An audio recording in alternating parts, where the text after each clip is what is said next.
Hey guys, I wanted to show you some of the quick tools or tools that I use for kind of my do-it-yourself electronics here.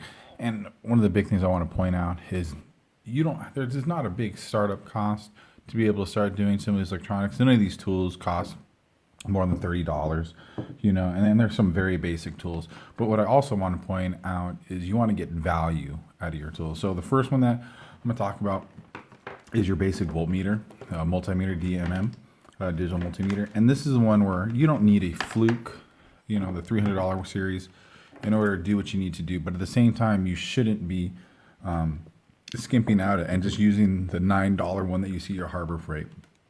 This is a basic one. I've had this one for about 5 or 6 years. It does all your things. You can see right here, this is for checking battery voltages. So if you have a single AA battery, you use that. A 12-volt battery, for you think of your small NiCad batteries, you can use that because it'll put a small load against the battery and see if it's holding charge or not. It does have the continuity tester right here. You can do it. Also testing diodes, testing resistance, that one right there, AC as well. And then you're also actually able to do current here. I'm not going to spend time going through the intricacies of these tools, but this is probably your basic tool that any, DIYer for electronics will need to use, So this is, like I said, most basic. Moving on from here, this is another one that I use a lot. It's a wire stripper right here.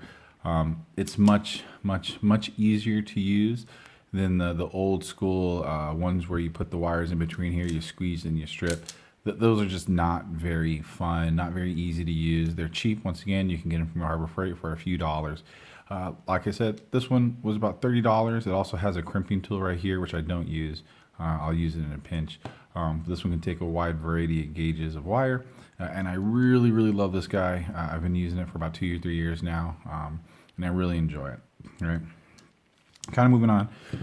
Looking at more of your basic manual tools right here. Your standard wire cutters. Nothing terribly significant here. This is an old, needle nose pliers that I have. As you can see, it's been around the block quite a bit. I don't always necessarily take care of. Once again, very cheap tools, but it does the job. And then, this is just a small assortment of the screwdrivers that I have. A very small assortment from the smaller, at least from this one, the smaller gauge or whatever you want to call it, to the larger ones. And there are plenty of sets out there that you can buy all as one piece that will have, the smaller Torx bits that you would need for some of the boards that you're having, or some if you're taking apart boards, you're gonna have those small like T2 size Torx bits. The last one I did want to show you is this tool right here. So this is the crimping tool. I love this. Right? As I mentioned before, many of you guys have probably used the crimping tools in the past, where you squeeze the wire or the connector in between here and you squeeze it. This is the clamping one, so you can hear it. And then it releases, right? And it comes in a nice case. You can kind of see right here. Once again, this is just off Amazon. Nothing terribly special about it. The connectors that came with it are run-of-the-mill connectors. Nothing special. You can see, maybe you're not going to be able to see it. But anyways, decent quality. Really easy to use. You load it in here. You essentially squeeze down. Squeeze. And you're done, right? And does a really nice crimping. Like I said, this was another $30 purchase. There's other sets out there that you can change out the teeth. You can change out the teeth of this one for the different connectors that you have. So I kind of see there's some other crimpers. You see that connection? Well, let's go. I'll just do it like this. Some of these other connectors right here have very specific teeth they'd be using with the crimpers. That one, I actually don't have that set, so those ones I actually do have to do by hand. And that's all right. I'll probably buy that set of teeth or a newer crimper eventually at some point. But once again, like I said, $30 or less, right? One of the things I also want to point out is, the simple things, right? A simple flashlight, making things much easier to see. This one, once again, this one's a handheld flashlight. I do have a head-mounted one that I use actually pretty often. I misplaced it for now. It's just a rechargeable one.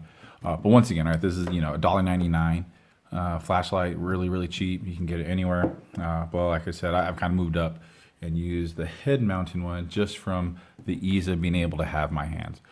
So at really the basic level, this is just a small subset of the tools that I have that really are the go-to tools that I use for 99, if not more, percent of my projects that I do.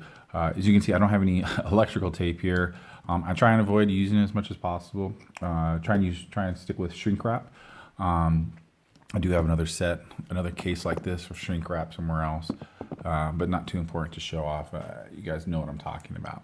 So once again, the big takeaway for today is none of these tools are dramatically expensive, right? Like I said, the most expensive one are these ones that you would be potentially using, for many, many years. And at $30 a piece, an extreme value, if you ask me, just from when knowing how to use, or from knowing how difficult it is to use the cheap versions of these as well. These guys, dime a dozen. You can clean them up. Some will last, depending on what you're doing and how difficult of a material you're trying to cut through. They'll last a very long time. And then the screwdrivers, man, these are just 99-cent ones too. For electronics, you shouldn't need heavy duty screwdrivers for the most part. You're not really unlikely going to be stripping out any of these heads or anything like that. And it is important to have, the small little head screwdrivers like this as well to go along with it. So that's the end of the video. This is kind of the beginning of my series in terms of just getting tools and getting knowledge out there. Just try and be as succinct as possible. So looking forward to making more videos and just kind of going through some of the other things that I've used here to work on the projects. Thanks.